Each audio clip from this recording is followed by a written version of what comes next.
inovação ela é uma área muito relacional. Então, talvez o hard dela seja entregar o projeto, mas entrega o projeto depois de ter conversado muito e entender de fato a estratégia da outra área. Então, quando a gente entende o que que a gente pode agregar e como que a gente pode agregar dentro dessa empresa, dentro dessa área, fica mais fácil, talvez, a gente entender em que momento que a gente pluga ou despluga alguma startup. E a gente teve um projeto que deu muito certo, mas que quando você olhava para o business case montado pós-piloto, por mais que a solução era interessante e relevante, a gente via que isso ia atrapalhar não só o financeiro daquela área, tipo o budget daquela área, mas também o dia a dia dela. Então a gente falou, cara, melhor a gente esperar 1 ou 2 anos aqui para eles se formatarem, entenderem como que a estrutura da área dele funciona, para depois trazer uma tecnologia que vai plugar. E eu sempre falo isso, né? Tecnologia talvez nunca seja o primeiro passo de implementação dentro de uma área. É entender como que funciona o processo dela. Se eu entendo o processo dela e vejo que cabe alguma tecnologia, eu plugo. Se não, é melhor deixar ela rodar sozinha, entender melhor o processo dela, e aí a gente não afeta tanto o dia a dia dela, né? Então, e a gente já teve portas fechadas em, em áreas que Que hoje, que hoje, que hoje são muito parceiras nossas, muitas portas fechadas, mas que talvez era um pouco da nossa imaturidade também no momento, de querer plugar qualquer coisa dentro do dia a dia dela. E, cara, tipo, se a gente tivesse uma. E aí faço muito minha culpa também. Se a gente tivesse olhado melhor para os indicadores dela, a gente facilmente notaria que, cara, o foco dela era outro, assim, tipo, deveria focar naquilo e não distrair o time dela.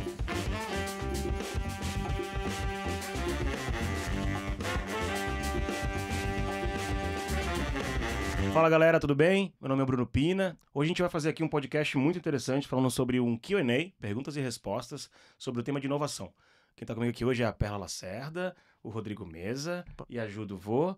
Eu sou Bruno Pina de novo e vou moderar aqui, enquanto também vou dar meus pitacos para a gente seguir essa conversa.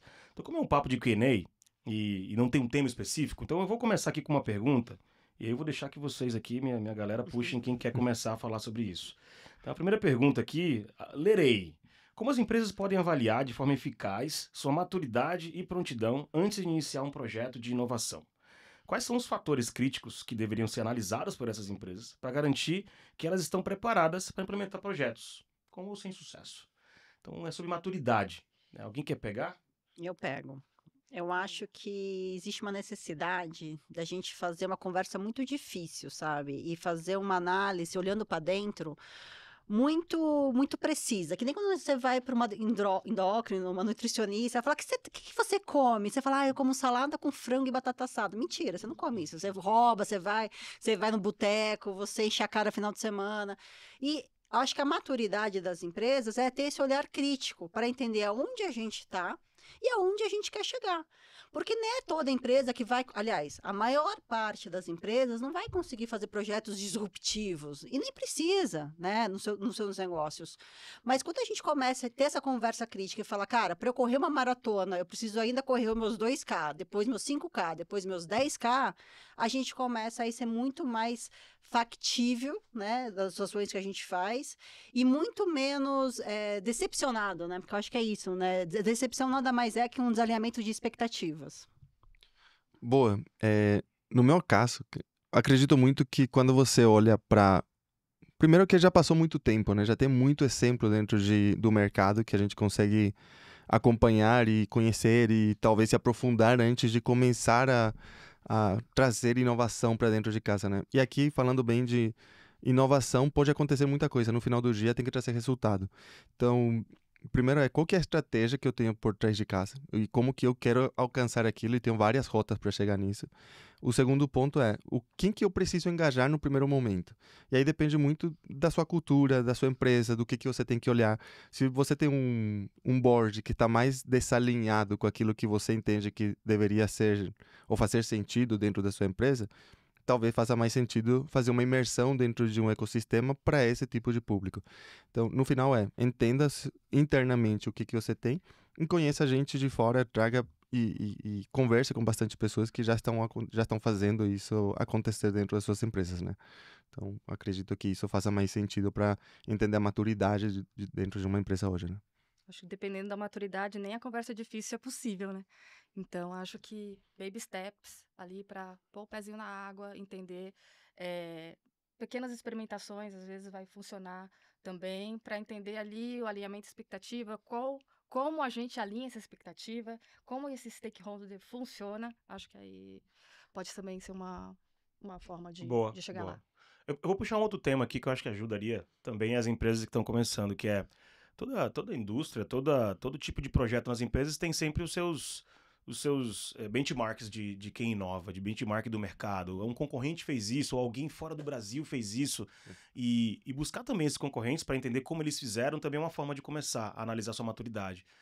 Quando a gente não começou ainda e ninguém do nosso setor começou, e ainda é difícil falar isso, mas às vezes algum projeto específico ninguém no setor fez, no Brasil, vale a pena às vezes olhar, poxa, quem está fazendo, como começou? Né? Como é que analisou a Assistia, né? prontidão da empresa? Será que ela precisou conhecer tecnicamente aquilo, se for uma coisa técnica? Como ela preparou a área de negócio para isso? Será que eu tinha os skills humanos necessários para isso? Será que eu tinha as competências Quanto técnicas? tempo durou, né? Quanto tempo demorou?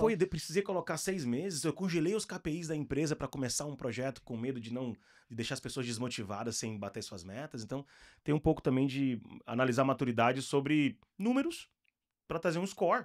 Porque também, daqui a 6 meses, alguém vai querer medir a empresa de novo e falar, como estamos indo com a inovação? E aí, geralmente, o líder de inovação vai falar, não, a gente entregou 3 projetos. Tá, mas como a gente está indo com a inovação? Ele vai querer saber assim, ó, saímos de nota 2 para nota 5, ou para nota 6. Sim. Então, eu sempre recomendo que, na analisar, começar um projeto, a gente cria um ponto de partida ali, um standpoint, uma referência, para olhar para trás e falar, caramba, nós começamos com 0 conhecimento no assunto, 0 budget, a gente estava só com essa necessidade. Agora, depois de 6 meses, caramba, a gente já conseguiu aprovar uma linha de investimento, a gente conseguiu já falar desse assunto de forma a ajudar outras pessoas, formamos 10 agentes de transformação na empresa. São KPIs, né, às vezes que a gente vai olhar e pode ajudar a gente até a medir o impacto disso. Pontos de partida e pontos de chegada. Ponto de partida e ponto de chegada, é um bom ponto. E um ponto importante também é entender, lógico, quando você entende a maturidade da sua empresa, você também sabe o que você vai medir naquele nível de maturidade que você está. Porque se você começar a falar de ROI no começo da sua jornada, dificilmente você vai continuar tendo essa jornada, porque você vai matar muito provavelmente no começo dela. Então, tipo, será que no começo eu preciso formar o indicador de formação de embaixadores? É um indicador relevante para nossa companhia? Talvez sim. E depois você vai mudando e tendo maturidade para mudar de indicador. E um ponto importante inovação, ela precisa demonstrar ROI. O ponto nem sempre vai demonstrar no primeiro ano. Talvez ela tenha um nível de maturidade, aí depende muito de cada empresa, para ela ir se provando, né? Então, ter essas conversas e definir o que eu vou medir para depois cobrar também é relevante e importante, né? Tem que ter progresso e a gente tem que saber como medir ele conforme a maturidade. Exatamente. E E se não tem aí- nenhum resultado, tem que ser importante também falar, cara, esse modelo não funcionou. Como que eu mudo o modelo, né? Perfeito. Agora, Aprendizado também é resultado? aprendizado também é resultado. Mas aí eu vou tocar no segundo ponto. Eu já vou puxar para a segunda pergunta para a gente, que o flow tá indo na linha. Que assim que a gente começa a inovar, tem vários sinais sutis, às vezes, que a gente não enxerga porque a gente quer ficar focado no sucesso. Então, existem sinais sutis de que a gente está no caminho errado na inovação. E como é que as empresas conseguem identificar esses sinais antes que esse problema já virou um assunto de board, um assunto de Sim. conselho, um assunto que colocou a empresa num estado crítico no mercado, porque não teve a capacidade de olhar para os pequenos sinais. Então, a pergunta é essa, quais são esses sinais de que as coisas não estão indo bem? Quem começa? Desengajamento. Vai lá, Perla. O pessoal não aparece, desmarca a agenda. Pode estar até pagando, né? Mas o cara não está engajado, a equipe não está engajada. Acho que é o primeiro sinal é esse. O pessoal não está aparecendo, está desmarcando, não está pondo hora homem, prioridade naquele desafio. Aí esse para mim é o primeiro sinal, o mais relevante ali no começo. E às vezes você não percebe isso, imagino, né? Você tá ali no dia a dia, a agenda das pessoas é difícil. É difícil, pro head é difícil, mas a gente sabe que Muito tudo bom. se dá. Adicional a isso, eu diria, lógico, né? Quando a gente olha para a agenda, todo mundo está muito cheio. Mas será que ninguém consegue se programar, né, para entrar numa reunião com uma startup? Então, esse é um bom ponto. O que eu diria é que quanto que você, de fato, está dando sequência para aquelas ações que você está fazendo.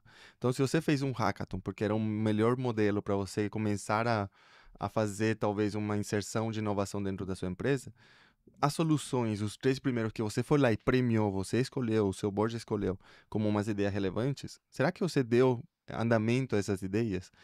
E o quanto que você também tá aberto a errar mesmo. Tipo, cara, às vezes aquela ideia não funcionou e a gente teve que desistir dela.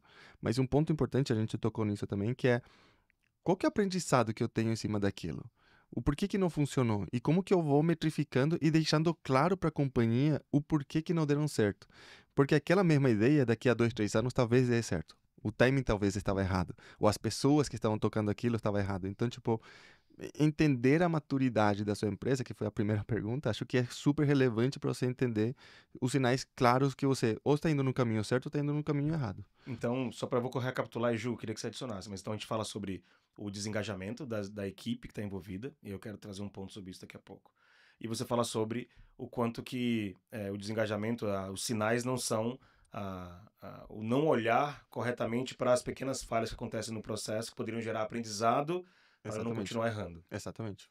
Para mim é muito no foco daquelas soluções que a gente testou, deu certo, todo mundo aplaudiu e a gente não escala. Simplesmente ninguém quer escalar. E você fala, mas por que ninguém quer escalar? Já testou, já falou, sucesso. Papá, batemos todo mundo jogando confete, uhul. E aí o projeto morre. Para mim, isso daqui é um sinal claro. A falta de escala de projetos é um sinal claro que o que a gente está fazendo é muito mais Innovation Theater. E tudo bem fazer Innovation Theater, não tem problema nenhum com isso, desde que as expectativas sejam alinhadas. Pessoal, aqui a gente vai fazer só awareness do que é inovação. Não tem problema nenhum fazendo isso. Mas se a gente está querendo escala de produtos, está querendo ROI financeiro, está querendo comprovar que a startup entrou na empresa e revolucionou uma área, cara, aí não cola. Tem um ponto só que eu queria trazer nisso, que é muitas áreas de negócio definem, e a gente ajuda muito isso, que é definir os indicadores para definir se aquele piloto deu certo ou não deu certo. Só que no meio do caminho aconteceram outras coisas e eles quiseram mudar, sei lá, o indicador, ou não reconhecem que aquele indicador que foi colocado ali no papel é relevante para ter um rollout. Então, tipo, cara, vamos ser claros, vamos abrir o jogo junto com a startup e falar, cara, aquele indicador estava errado, vamos mudar agora. E tudo bem também, mas talvez você notar esse processo, se isso acontecer com um projeto, tudo bem. Se acontecer com 10, cara, alguma coisa está errada ali. Então, como que a gente vai também pegando essas pequenas nuances para a gente conseguir dar a volta, talvez, e definir, ok, peraí, alguma coisa está errada aqui, gente. Se a gente continuar nessa rota, é melhor fechar o que a gente está fazendo. Eu vou fazer uma provocação, que eu vou ficar na pergunta ainda sobre sinais de falha. É uma provocação pura. Se as pessoas estão desengajando do projeto, será que a gente escolheu o problema certo? Sim. Se as pessoas estão não aprendendo com a falha, será que está errando onde está dando mais dificuldade para ela gerar resultado na empresa? Então, a pergunta aqui é, até que ponto também o caminho errado da inovação não é a má escolha de qual área que realmente poderia trazer resultado para a empresa? Porque aí eu duvido que uma área que o seu foco principal seja a venda de cadeira, que se alguém tentar inovar na cadeira, ninguém vai na reunião de venda de cadeira. As pessoas vão na reunião de venda de cadeira. Nem que você pode dizer, vamos tirar o projeto porque a gente precisa vender mais cadeira. Então eu queria, em cima desse ponto, também refletir onde nesses aspectos, quando a gente escolheu a área certa, todo mundo que já acertou uma área e inovou, onde nessas que a gente acertou a área, tem os sinais de falha? Eu acho que a gente erra muito, a gente estava conversando isso até antes do podcast, que é o jogo corporativo, né? No final do dia, a gente trabalha com pessoas. Né? E às vezes aquela meta que está no KPI da área não necessariamente é a meta de maior interesse da liderança daquela área. E isso não tem jeito, isso você tem que, é muito menos sobre trazer a solução, a melhor solução, porque a melhor solução tem solução pra caramba no mercado, você pega a solução transversal do seu segmento, você consegue trazer, eu acho que o grande desafio não é esse, mas o grande desafio é a gente criar projetos que efetivamente, que na real gerem o win-win para todo mundo. Porque só o engajamento, a escala, o aprendizado, ele só acontece se verdadeiramente todo mundo que está naquela mesa está ganhando com aquilo. E não é errado ter uma agenda, absolutamente não é errado. É errado a gente querer impor uma agenda. Que às vezes os projetos de inovação, eles são meio que impostos, né? Porque o VP quer que faça esse projeto, ou a alta liderança quer que tenha um projeto para aparecer numa mídia, na mídia social. Então, eu acho que a gente ter essa maturidade nossa, né, de dar esse passinho para trás, entender o que está na mesa para cada um, é importante. E não é só, às vezes não é só o CNPJ. Às vezes o que está na mesa para cada um está no seu CPF. Eu já consegui projeto que foi super abraçado pela área porque o head da área estava fazendo mestrado, ele queria usar o projeto para usar no mestrado dele. E super funcionou. Saber aproveitar as agendas, conhecido no mundo corporativo como agenda oculta, né? Sim. Mas são as agendas que motivam a pessoa no seu mais intrínseco, né? Poxa, eu sou um apaixonado por IA, tô fazendo um curso de IA. Se você trouxer um projeto de IA para a área, a chance desse líder, ele apoiar mais, vai ser muito maior, né? E quantos cases estão por... Mudou a prioridade, mas continuou e foi bem, e ok, Perfeito. e fez o rollout, mas não era mais a dor ali que estava, né, pungente no momento. E quantos foi despriorizado mesmo sendo a dor, né? Então essa agenda oculta aí... Vai lá. Não, eu queria só falar que o quanto que... E aí, talvez, não sei se a gente vai atropelar a conversa, mas o quanto que a estratégia definida pela área de inovação é a mesma ou está atrelado à área da companhia, e as áreas também têm as suas próprias estratégias. Porque vários projetos nossos já morreram porque trocou de gestor. Cara, será que o projeto era do gestor ou era da empresa? Então, muitas vezes a gente fala assim, cara, peraí, esse projeto talvez seja do gestor e não da companhia. Será que a gente precisa cancelar isso ou redefinir a estratégia e mudar talvez aquele projeto? Então, tipo, e aí algo talvez uma meia-culpa que é deixar de empurrar projeto para a área de negócio só porque é legal também de ter esse projeto dentro da empresa. Porque você também é uma Ou área, porque né, que a gente precisa de projetos. Né? exatamente. Tipo, Sim. no final do dia, um dos indicadores que a gente tem é quantos projetos a gente gerou, seja piloto, seja rollout. Então, tipo, às vezes, e hoje a gente tem falado muito isso dentro de casa, que é parar de fazer um monte de projeto para a gente ter projetos mais relevantes. Então, tipo, e aí também entra um pouco isso. Talvez a gente veja que menos projetos morrem porque a gente é mais atrelado à estratégia hoje do que antes.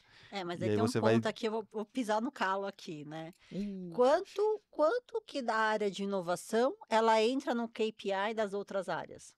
Quanto que o bônus dos executivos são afetados pelos projetos gerados por inovação? Porque tem um descolamento ali. Eu Exatamente. sinto que tem um descolamento. E a área de inovação, ela é cross, ela atende a companhia inteira.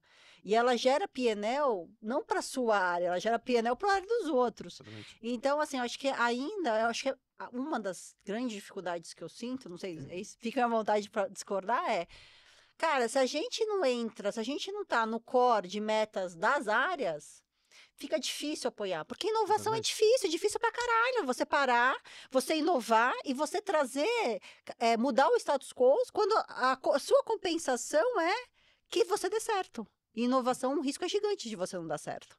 Então, assim, qual que é o incentivo para as áreas também? E não é que as áreas não querem inovar, querem ter tudo braço curto. Não é sobre isso, mas qual que segura... Pode, você tá num ambiente, numa corporação que está passando por uma dificuldade financeira, todo mundo cortando as cabeças, reestruturação a cada 3 meses. Aí você vira pro cara e fala assim, olha só, vamos fazer um projeto para inovar? Pode ser que não dê certo, hein? Mas vamos fazer, acho muito legal esse projeto. O cara fala, você tá maluca? Eu quero play safe aqui, quero fazer meu arroz com feijão aqui. Então, acho que cabe também a nossa área, aos poucos, mostrar a importância de como que a gente recompensa o fracasso. E às vezes nem é fracasso, gente. Quando a gente olha as grandes corporações, os projetos de inovação, eles são bem tranquilos, né? É muito mais entender se aquilo não se pluga na empresa. Mas é difícil você ter um projeto de inovação que vai acabar com a empresa, né? Acho muito difícil. Não. O Second Curve não é para grandes empresas, né? De certa forma. Pelo menos é o que acham, né? Não, mas é verdade. E o ponto que vocês trouxeram, eu acredito, viu, Ju? Especialmente se a gente falar sobre onde a área da inovação está nascendo na empresa, isso vai muito dizer em como ela consegue estar presente nos níveis mais estratégicos da organização. Às vezes ela nasce dentro de uma área de novos negócios, né? Considerando ali que um novo jeito de gerar negócio também é inovando. Outras nascem dentro da área de tecnologia, entendendo que a aceleração do processo de adoção tecnológica na empresa é uma inovação. Outras nascem inovação dentro da área de comercial, entendendo que inovação aqui é play, né, para focar em vender mais. Então, eu acho que tem... E algumas áreas têm inovação descolada de tudo, que tem uma área separada para inovação, que também é um C-level, também é alguém que está sentado no board só com o chapéu da inovação, e não com o chapéu duplo. Então, tudo isso vai dizer o quanto que a inovação conseguiu ou não ser colocada no nível estratégico da empresa, é como a estrutura organizacional definiu como é a inovação olhada. Se a inovação está embaixo de produto, e produto está embaixo de comercial, a gente também, como inovação, tem que compreender que vamos estar sempre no play comercial. E se a gente tentar descolar disso, é quase uma revolta anglória, né?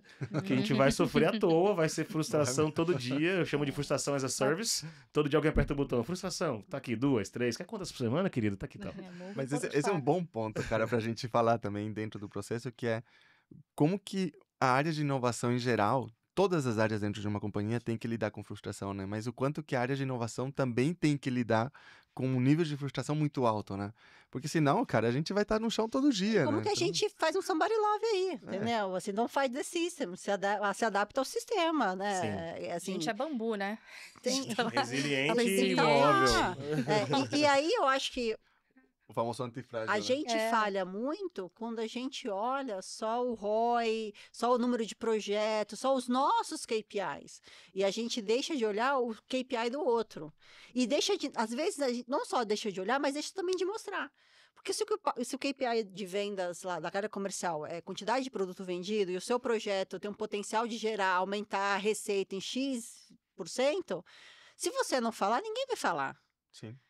Né? Porque aumentar a receita do comercial não está no seu KPI. Isso não é apresentado. Então, também a gente tem que ser smart nesse sentido, de aos poucos a gente começar a olhar os KPI. Qual é a parte que nos cabe ali. Qual é a parte que nos cabe aí. E aí eu vou para outra pergunta nesse assunto, que existe também a persistência, a resiliência demais de você inovar sem perceber que naquele assunto, naquele projeto, naquela área, já deu. Né? A inovação está matando o potencial business porque tem uma agenda estratégica numa área, vou pegar um exemplo comercial de vender cadeira. Não, essa área tem que inovar. Tá, mas a área está tendo um problema de venda. Esses projetos aqui não estão ajudando o time a vender mais porque eles não estão ainda fluentes no assunto.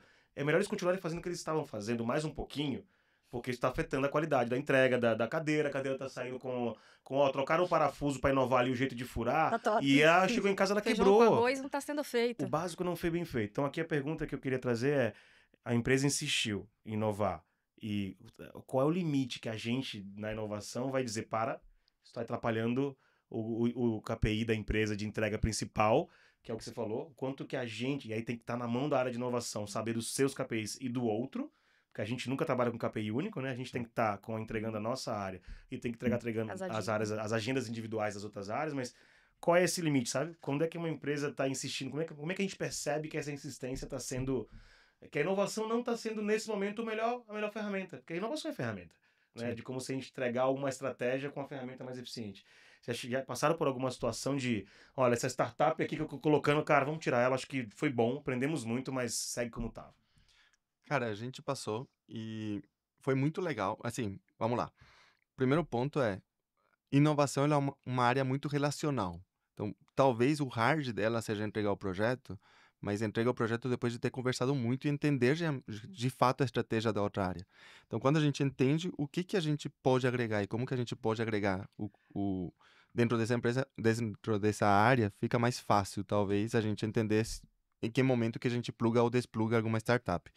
E a gente teve um projeto que deu muito certo, mas que quando você olhava para o business case montado pós-piloto, por mais que a solução era interessante e relevante, a gente via que isso ia atrapalhar não só o financeiro daquela área, tipo o budget daquela área, mas também o dia a dia dela. Então a gente falou, cara, melhor a gente esperar 1 ou 2 anos aqui para eles se formatarem, entenderem como que a estrutura da área dele funciona, para depois trazer uma tecnologia que vai plugar.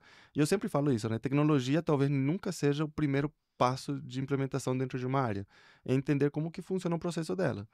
Se eu entendo o processo dela e vejo que cabe alguma tecnologia, eu plugo. Se não, é melhor deixar ela rodar sozinha, entender melhor o processo dela. E aí a gente não afeta tanto o dia a dia dela, né? Então, e a gente já teve portas fechadas em áreas que hoje são muito parceiras nossas. Muitas portas fechadas. Mas que talvez era um pouco da nossa imaturidade também no momento, de querer plugar qualquer coisa dentro do dia a dia dela. Cara, tipo, se a gente tivesse uma... E aí faço muito minha culpa também. Se a gente tivesse olhado melhor para os indicadores dela, a gente facilmente notaria que, cara, o foco dela era outro, assim. Tipo, deveria focar naquilo e não distrair o time dela. Mesmo que seja pequeno, distrai, cara. Tipo, se você... Sim. Assim, no final do dia, recurso é recurso, Não, né? Perfeito. Já passei bastante por isso, de bater na porta, se esconderem, né? Mas aí com esse alinhamento, entender, poxa, tá fervilhando isso aqui, né? Vamos lá, vamos fazer junto. Fala, cara, não dá, não consigo, mas daqui tanto tempo vou conseguir. Eu falei, não vai, né? Não vai. Não, se prepara. E foi. E aí, só que eu não, né? A gente se mantém ali, tentando alinhar, entender qual é o momento que a gente vai pular. E foi. Aí foi uma grata surpresa, mas que realmente era um time to market, assim, tava fervilhando de coisas, mas realmente a área entendeu que precisava fazer um arroz com feijão bem feito, ter tudo alinhado, para quando viesse, fosse realmente rápido. Ou seja, identificar e pudesse rápido, escalar, né? identificasse. Identificar rápido o problema e agir. E eu lembro até hoje uma história de vida. Eu estava conversando com o RH de uma empresa para contratar uma pessoa de inovação e das competências que eu coloquei é saber fazer gestão de funil de vendas. E a pessoa disse, mas uma pessoa de inovação, gestão de funil de vendas, a gente não vai usar ela para vender. Eu falei, então, uma pessoa que sabe fazer gestão de funil de vendas, ela vai... Aliás, ela só vai fazer isso. Ela só vai vender. Eu falei, uma pessoa que sabe fazer gestão de funil de vendas, ela sabe alinhar o processo de você vender um produto.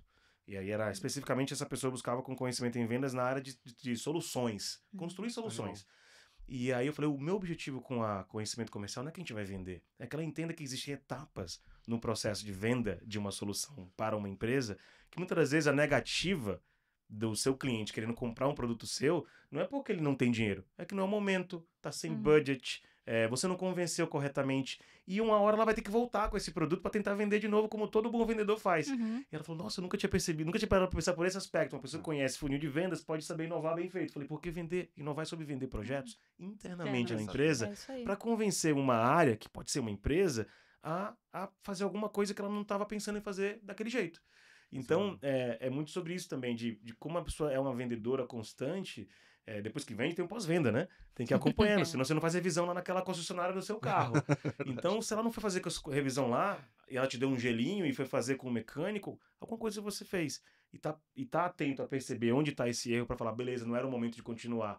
Mas agora, vamos retomar? Eu vi que eu falei aqui, e aí as portas vão se fechar, a gente tem que colecionar portas fechadas, mas a gente tem que estar pronto para entender qual é a hora de voltar para o jogo, e tá tudo né? bem, né? Eu acho que assim, tem uma coisa que mudou muito a minha percepção na área de inovação, é um pouquinho, sabe, aquela educação reversa, sabe? É parar de tentar explicar o porquê que eles precisam fazer e explicar. Ok, você não quer fazer agora, não tem problema nenhum, tá tudo certo. Você está deixando X oportunidades na mesa, ou X reais na mesa, mas estamos aqui. Outra coisa que eu fazia bastante, e isso me ajudava muito a emplacar os projetos, é a gente definir muito cedo esse pipeline do o que é prioridade para a área. O que é prioridade para a área, ele tem um recurso dele na área, eles são especialistas, não adianta a gente de inovação chegar na área e falar, eu sei mais do que você, eles são ultra especialistas. Então a gente sempre olha, eu sempre olhava assim, olha, beleza, o que você tem para fazer nesse ano? Ah, tem que fazer essa lista. O que aquilo você já tem recurso e você vai fazer? Ah, eu vou fazer isso. Cara, às vezes aparecia a coisa, você falava, meu Deus, essa startup faz tão mais barato, tão mais rápido, mas falava, não, fechava o olho. Não, beleza, manda. Aquilo que você tem que entregar e você não tem recurso para fazer, isso. Ah, então aqui que eu vou te ajudar.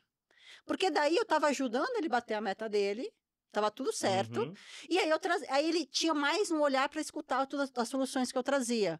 E eu não competia internamente, porque no corporativo a gente tem muito essa síndrome do herói, né? Ah, eu vou pegar o problema e eu vou resolver dentro de casa, Cara, e às vezes, cara, tá tudo certo, meu. Você quer fazer check-in eletrônico dentro de casa, sendo que tem 50 startups que fazem check-in eletrônico muito melhor que a gente.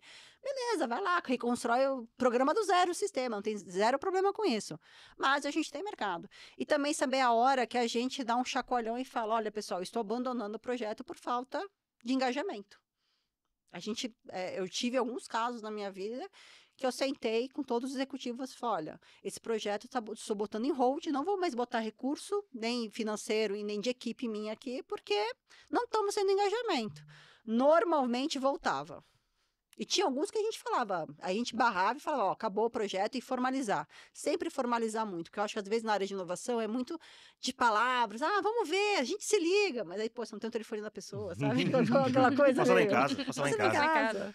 Boa, estamos chegando quase ao finalzinho aqui, mas não podia deixar de falar de Q&A e de inovação sem falar de IA, né, gente? IA são as vogais que ganharam mais notoriedade na história do dicionário, tá? IA. Bom, a gente sabe que tem de empresa com medo de colocar a mão nisso. Às vezes já coloca, né? Mas enfim, tem medo de investir em IA, justamente porque não compreende. Especialmente no mundo da IA generativa, mas eu não quero ficar preso. A IA generativa aqui a gente pode ser tanto mais amplo na IA grandona como na IA generativa que é mais nova. Mas o que vocês aqui, como experientes em vários assuntos, e que com certeza já contrataram ou já aplicaram IA no dia a dia, o que a gente diz para esses líderes que têm esse medo de adotar IA apenas pelo medo de errar? Chame sua área de inovação. Vem com a gente, continua. Vem com a gente. Experimentação, cara. Experimentação. É para entender onde o que faz com aquilo, qual é o melhor caso de uso, o que não funciona, o que não é para IA generativa fazer, o que a gente já faz há 30 anos em IA, né? Para não desengajar esse time que já está trabalhando com IA há muito tempo, né? Que precisa também ter a sua relevância e faz o casadinho com a IA generativa, né? Então, acho que a experimentação, busque a área de inovação, porque a IA generativa, ou qualquer experimentação ali com IA, ela precisa de colaboração interna entre áreas, né? Geralmente, ela é cross. Você não consegue fazer no seu silo, sozinho ali, então você vai precisar de mais gente envolvida. Então, legal. Eu acho que é definir o porquê. Porque a IA, no final do dia, é só uma tecnologia. E agora estamos falando de IA, mas amanhã vai vir outra coisa que talvez seja muito mais revolucionária que o IA. E assim, obviamente, assim, eu falaria para ele, você já faz IA, faz bastante tempo, tá, amigo? Só você não sabia, mas você já faz, você fica tranquilo. Mas eu acho que é definir muito bem o porquê que a gente precisa de uma tecnologia para resolver quais problemas. Porque quando a gente define muito bem qual que é o nosso problema e qual que é a nossa dor, a solução, ela parece muito mais fácil. Então, acho que aqui, em vez de fazer o contrário, eu tenho uma solução, eu quero aplicar um negócio, é quase que empurrar, né, uma solução para o negócio. Cara, eu tenho um problema de negócio que até agora eu não consegui resolver. Normalmente são problemas complexos e antigos, que já tentamos de várias maneiras e não conseguimos resolver. Como que agora a gente, com uma tecnologia mais robusta, porque também tem o time da tecnologia, agora muito mais robusta, a gente consegue resolver esses problemas usando a experimentação, quebrando o problema com experimentação, para a gente também não apostar todas as fichas numa solução única. Muito bom. Cara, vamos lá. No meu caso, pelo menos, eu acredito que depende, lógico, né? Quando a gente pega muito o business case que realmente vai trazer um retorno interessante para a empresa, é mais fácil de você mostrar valor no futuro. Mas acontece muito do medo em si de, será que eu vou ter que demitir todo o meu time? Será que eu vou ter que contratar mais pessoas? Será que eu tenho que pagar mais? Isso aqui vai ficar mais caro? Então, no final do dia, o que a gente pega lá dentro de casa é, primeiro, qual que é o problema mais relevante que a gente tem? E ele, de fato, vai levar mais tempo, porque por mais que a gente tenha uma tecnologia muito madura, você tem que moldar ela para o seu modelo de negócio, para o seu business case ali, que é mais relevante. E outra coisa é, como que eu já, com coisas pequenas, consigo demonstrar o valor dela? Então, por exemplo, qual empresa não tem um monte de política, por exemplo? Cara, isso é muito simples. Você bota dentro de uma IA, logicamente, modela essa IA para ela não consumir dados de fora ou não vazar seus dados. Daí é muito importante você ter essa conexão com segurança da informação. Mas o que eu consigo entregar muito rápido? E aí eu consigo já demonstrar para ele o valor que, cara, Wins, né? é muito rápido, assim. Você consegue aplicar isso, de fato, de uma forma relevante também, né? E aí depois você vai evoluindo para outras coisas. E um ponto importante nem sempre você vai conseguir fazer o switch direto. Então, tipo, eu vou desplugar o que eu estou fazendo de forma tradicional, digamos assim, para virar para uma IA. Então, a gente tem um projeto lá gigantesco que, no final, talvez eu desplugue o que eu tenho feito até agora para virar isso para IA. E a dúvida é, porque como que eu garanto que ele vai me entregar a mesma qualidade do que ele está fazendo aqui? Eu falo, tipo, cara, confia, vai dar certo. Mas quando a gente for desplugar o que a gente está fazendo aqui, é porque a gente já ganhou uma confiança da entrega da IA. Então, no final, é como que você também entende. No final, estamos falando de pessoas. Então, como que eu entendo aquela pessoa e o que dói nela, para que aí a gente consiga trazer de fato ele para o jogo, né? Então, no Em final. relação a IA, passo por isso. se ele tiver medo, vai com medo mesmo. Não É isso aí. tem como É. fugir, né, desse tipo de desafio. E é pela experimentação que ele vai... A experimentação diminui o risco. Então, se ele está com medo do risco da IA, a melhor forma é experimentar. Muito bem. Antes de ir para a última, minha frase que eu diria assim, ó, tem uma linha de investimento dedicada só para IA. Quer usar ela? Tem não sei quantos bilhões ali pelo Brasil. Agora a Microsoft falou mais de 100 e pouco bilhões de dólares também. Vou fechar grana. aqui, então. Bora. E meu fechamento aqui, em vez de fazer uma frase de fechamento, eu quero fazer uma frase de reflexão. Então, a pergunta para fechar, como é um Q&A, a pergunta é assim: se você pudesse voltar no tempo, qual o conselho que você daria para você mesmo quando você começou essa jornada com inovação? E aí já usem isso para fazer já um fechamento aqui para a gente terminar o podcast. Difícil, hein? Eu vou começar com o Rodrigo. Cara, eu diria, primeiro, se conecte. Eu falaria muito isso pra mim, que foi de fato como eu comecei a jornada através de um Startup Weekend, mas eu me afastei das pessoas. Talvez eu pudesse ter aprendido muito mais com ela lá e não passado por tanto perrengue que eu passei nessa jornada, me conectando. E hoje, fazendo parte dessa comunidade do C-Rebels, cara, é absurdo o quanto a gente tem aprendido muito um com os outros e o quanto que a gente tem gerado valor, de fato, um para os outros, né? Então, cara, para mim isso é absurdo, assim. Então, muito obrigado também pela conversa aqui e espero que vocês curtam o conteúdo. Muito bom. Perla. Eu acho que tem um pouco com o se abrir, mas é o receber o feedback, o aceitar o erro. Eu acho, porque no mundo corporativo a gente tem muito medo de errar, de expor os nossos erros, de aceitar um feedback negativo, né? Aquilo a gente leva pra gente e tudo mais. E aí, trabalhando com as startups, entendendo como elas viam o feedback como realmente um presente, Isso ensinou a não Perla. era algo de Ruim, né? literatura, né? Não Legal. era só na teoria, era na prática. O cara queria participar dos pitches para poder ter o retorno ali, mesmo que ruim. Falava, caraca, né? Como pode ser isso, né? E a gente aplicar isso no mundo corporativo, no nosso mundo, de quem está dentro da corporação, acho que é muito legal, sabe? Esse olhar que o empreendedor traz para dentro, né? E que a gente vê acontecendo, acho que é muito, muito bom. Muito rico. Bom. Que bom. Ju, o que você a Ju falaria para a Ju? Difícil agora, né? Agora vocês já falaram coisas muito boas, né? Sacanagem deixar por último. Mas eu acho que um pouco na linha que vocês falaram, é sobre, para mim, eu acho que é muito, não só se conectar, mas fazer conexões genuínas. Encontre quem são os seus aliados dentro e fora da companhia, né? Porque quando o rolê ficar difícil, são essas pessoas que vão te ajudar a segurar a barra e vão ser honestos o suficiente com você para falar onde você está errando, né? Porque a gente é uma jornada difícil. E cada empresa, não é uma receita de bolo, né? Cada empresa é uma nova receita completamente diferente. Então, para mim, eu acho que essas conexões genuínas, intrinsecamente você ajudar o outro e ser ajudado, eu acho que muda muito a forma como eu vejo o mundo. E é um pouco o que a gente tem no C-Rebels, né? A gente tá ali muito no CPF, intrinsecamente pelo outro, né? Então, acho que isso é muito reconfortante. Muito bom. Bom, para mim, o Bruninho, o Pininha, mais novo, eu acho que eu diria para ele assim que você não precisa dar conta de tudo, você não precisa saber tudo e você não precisa ter resposta para tudo. Acho que nessa jornada de inovação, a gente, especialmente nas empresas que deram espaço pra gente, a gente às vezes é muito... A gente acha que por ter aquela confiança da corporação, você tem que ter todas as respostas. Você não pode falhar, você tem que estar pronto para tudo. Todo chamado é uma convocação.